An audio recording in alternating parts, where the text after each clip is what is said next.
मैं भी भारत के वीकली आदिवासी बुलेटिन में आपका स्वागत है। आज के बुलेटिन की शुरुआत करेंगे छत्तीसगढ़ के अंगार मोती मंदिर की एक अनोखी परंपरा से।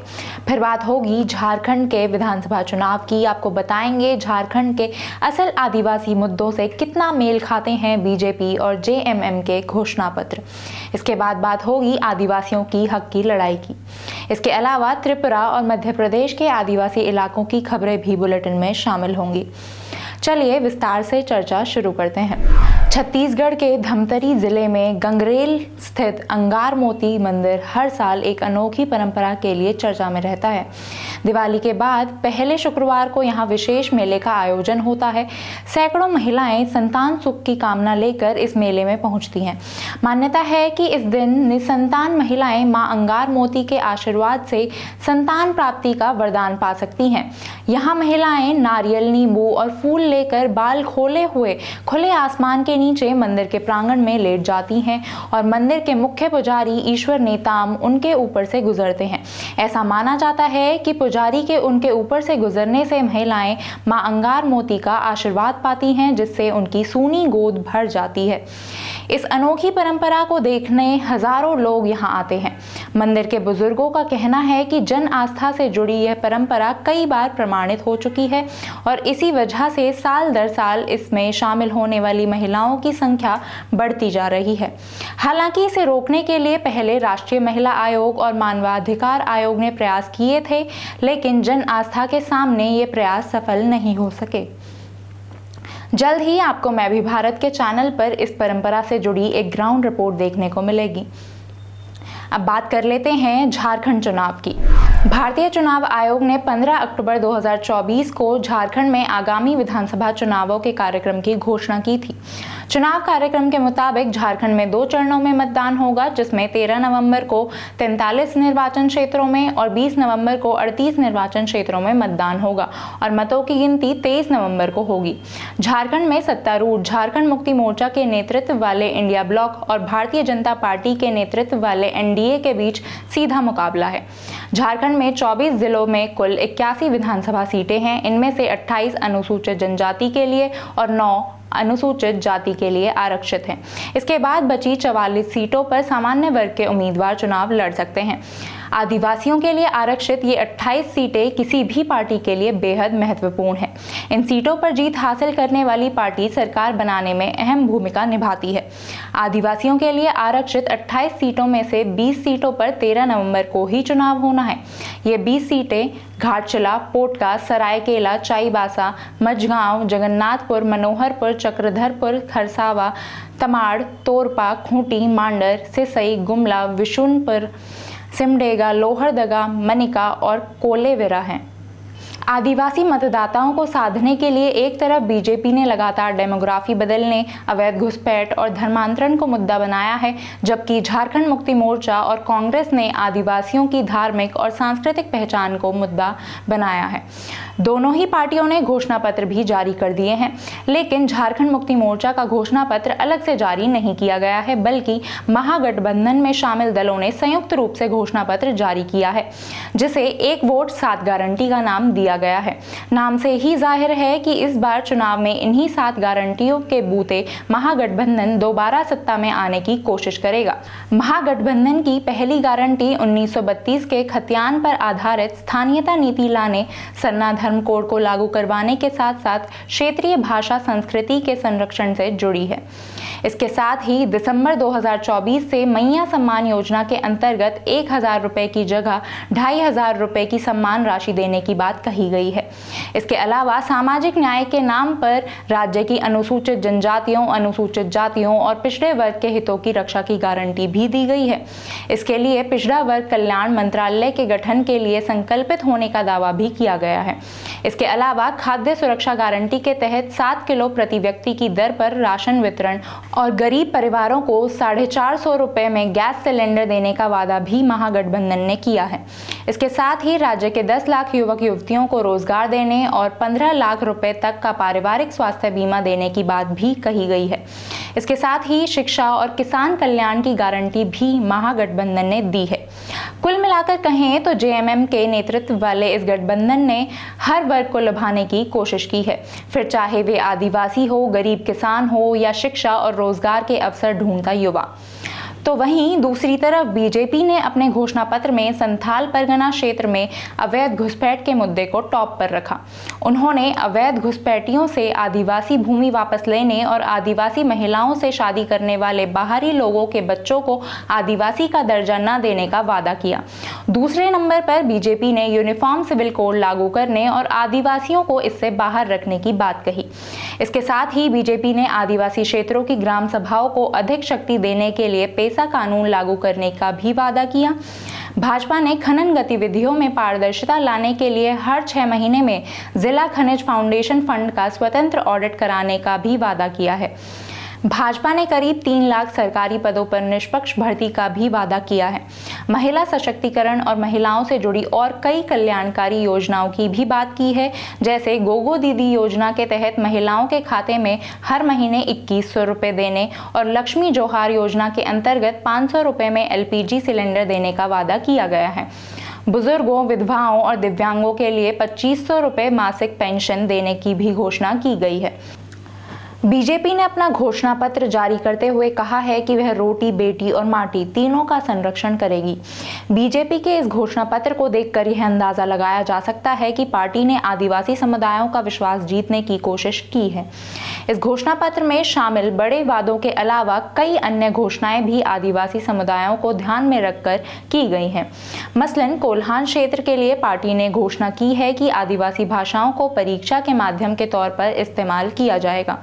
लेकिन बीजेपी के घोषणा पत्र में आदिवासी पहचान से जुड़े जरूरी मुद्दों पर बात नहीं की गई है, जैसे सरना धर्म कोड और जनगणना में आदिवासियों की पहचान को अलग दर्ज करने का कोई जिक्र बीजेपी के घोषणा पत्र में नहीं है।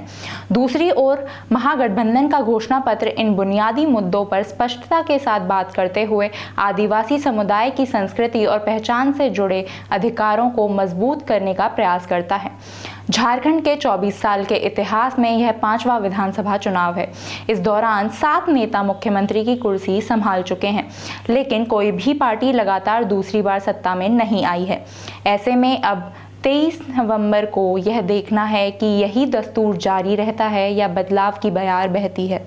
राष्ट्रीय अनुसूचित जनजाति आयोग ने हाल ही में राष्ट्रीय बाघ संरक्षण प्राधिकरण से जून में जारी की गई एक एडवाइजरी पर रिपोर्ट मांगी है।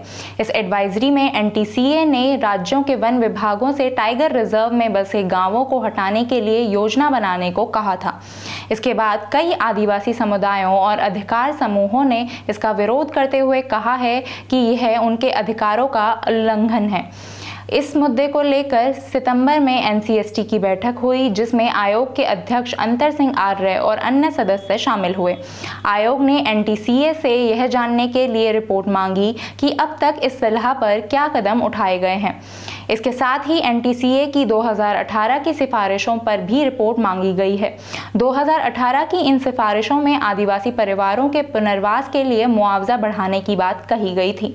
हालांकि 2021 में इसे बढ़ाकर 15 लाख रुपए प्रति परिवार किया गया था, लेकिन आदिवासी समुदायों का कहना है कि उनके अधिकारों की पूरी रक्षा होने से पहले यह पैकेज उन्हें स्वीकार नहीं है। यानी वे चाहते हैं कि पुनर्वास आदिवासियों की खुद की इच्छा से हो और ग्राम सभा की मंजूरी के बाद ही गांवों को हटाया जाए। साथ ही वन अधिकार अधिनियम 2006 का हवाला देते हुए आदिवासी अधिकार समूहों ने NTCA के निर्देश को गैर कानूनी करार दिया है, क्योंकि इस अधिनियम के तहत उन्हें जंगलों में रहने का अधिकार मिला है। अब आपको लेकर चलते हैं उस खबर की ओर जिसने 23 आदिवासी परिवारों को राष्ट्रपति से इच्छा मृत्यु मांगने पर मजबूर कर दिया है। मध्य प्रदेश के बैतूल जिले के आदिवासी परिवार अपनी जमीन खोने के डर से इतने परेशान हैं कि उन्होंने जिला कलेक्टर के माध्यम से राष्ट्रपति के नाम एक पत्र लिखकर खुद अपनी मर्जी से मरने की अनुमति मांगी है। इन आदिवासी परिवारों का कहना है कि अपनी जमीन खोने के बाद उनके पास अब आजीविका का कोई साधन नहीं बचा है। ऐसे हालात में वे कैसे गुजारा करेंगे। दरअसल 2003 में हरियाली खुशहाली योजना के तहत ग्राम पंचायत के प्रस्ताव पर इन आदिवासी परिवारों को 2-2 हेक्टेयर जमीन दी गई थी। इन परिवारों ने इस जमीन पर फलदार पेड़ पौधे लगाए और इन्हीं से मिलने वाली आय से अपनी आजीविका चला रहे थे। लेकिन अब प्रशासन ने इस जमीन पर वुड क्लस्टर यानी लकड़ी उद्योग केंद्र बनाने का फैसला किया है।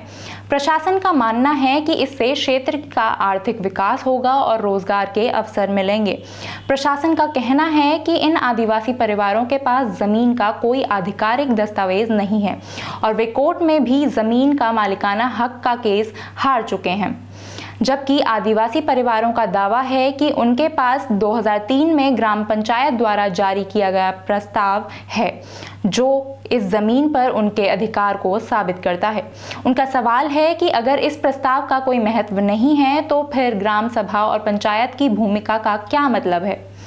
जब उन्हें वुड क्लस्टर में काम देने की बात कही गई, इस पर उन्होंने पूछा है कि जब प्रशासन रोजगार की बात कर रहा है तो अभी तक उन्हें सरकार से रोजगार क्यों नहीं मिला। चलिए एक बार को मान भी लेते हैं कि जो आदिवासी परिवार इस प्रोजेक्ट से प्रभावित हुए हैं, सरकार उनके लिए यहाँ रोजगार सुनिश्चित करेगी, लेकिन जब तक वुड क्लस्टर का काम पूरा नहीं होता तब तक ये अपना जीवन कैसे बिताएंगे। देश में ऐसे कई मामले हैं जहां आदिवासियों को उनकी जमीन से बेदखल कर दिया जाता है। चुनावों के दौरान आदिवासियों के अधिकारों की रक्षा का वादा किया जाता है, लेकिन जमीनी स्तर पर कुछ खास कदम नहीं उठाए जाते। इस मामले में अब देखना यह है कि राष्ट्रपति और सरकार इस मामले को कितना गंभीरता से लेते हैं। आखिर में 2 खबर त्रिपुरा से ले लेते हैं। Tripura tribal areas autonomous district council TTADC ने टाटा स्ट्राइव और ताज होटल ग्रुप के साथ मिलकर एक hospitality skill development centre of excellence स्थापित करने का फैसला किया है। इस योजना के तहत TTADC के मुख्यालय खुमलुंग में एक कौशल विकास केंद्र खोला जाएगा, जहां त्रिपुरा और आसपास के राज्यों के युवाओं को हॉस्पिटैलिटी के क्षेत्र में प्रशिक्षित किया जाएगा। इस अवसर पर TTADC के अध्यक्ष और टिपरा मोथा पार्टी के नेता प्रद्योत किशोर माणिक्य देव वर्मा ने बताया कि कई संगठनों ने इस प्रोजेक्ट में दिलचस्पी दिखाई थी, लेकिन टाटा और ताज होटल के भरोसे के कारण TTADC ने इनके साथ काम करने का फैसला लिया। Today is indeed a historic day. आज ऐतिहासिक दिन है कि after Assam Tata strive Indian Hotel Company Limited, which is a part of Tata Taj Group of Hotels, TTADC, after Assam has decided to open up a hospitality center of excellence in Khumulung.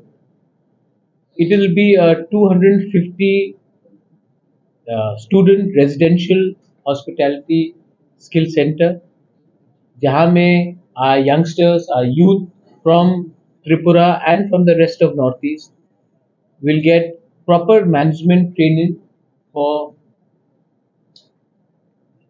the service sector, hotel sector, and will also get proper practical knowledge training from the IHCL, which is popularly known as the Taj Group of Hotels.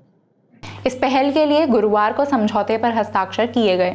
इस मौके पर TTADC के मुख्य कार्यकारी सदस्य पूर्णचंद्र Jamatia, TTADC के अध्यक्ष जगदीश देव Verma, AARC के अध्यक्ष प्रद्योत विक्रम माणिक्य देव वर्मा, त्रिपुरा ईस्ट की सांसद कृति देवी देव वर्मा और त्रिपुरा सरकार के मंत्री वृषा केतु देव वर्मा मौजूद रहे। इस समझौते पर TTADC के CEO CK Jamatia, Tata strive के CEO अमेया वंजारी और IHCL के जनरल मैनेजर जयंता दास ने हस्ताक्षर किए। शुक्रवार को त्रिपुरा में त्रिपुरी सांस्कृतिक और भोजन महोत्सव का आयोजन हुआ। इस उत्सव में राज्य की जनजातीय संस्कृति को राष्ट्रीय स्तर तक पहुंचाने का प्रयास किया गया। इस महोत्सव का आयोजन त्रिपुरा सरकार के तत्वाधान में हुआ। इसमें जनजातीय समुदायों के खान पान, पारंपरिक नृत्य और सांस्कृतिक धरोहर को प्रदर्शित किया गया। भाजपा के प्रदेश अध्यक्ष और राज्यसभा सदस्य राजीव भट्टाचार्य, पूर्व मंत्री और MLA रामपत जमातिया इस समारोह में शामिल हुए। इस कार्यक्रम के दौरान सरकार ने आदिवासियों की सामाजिक और सांस्कृतिक उन्नति के लिए नई योजनाओं की शुरुआत करने का संकल्प लिया है। इस मौके पर जनजातीय कल्याण मंत्री विकास देव वर्मा ने भी अपनी उपस्थिति दर्ज कराई।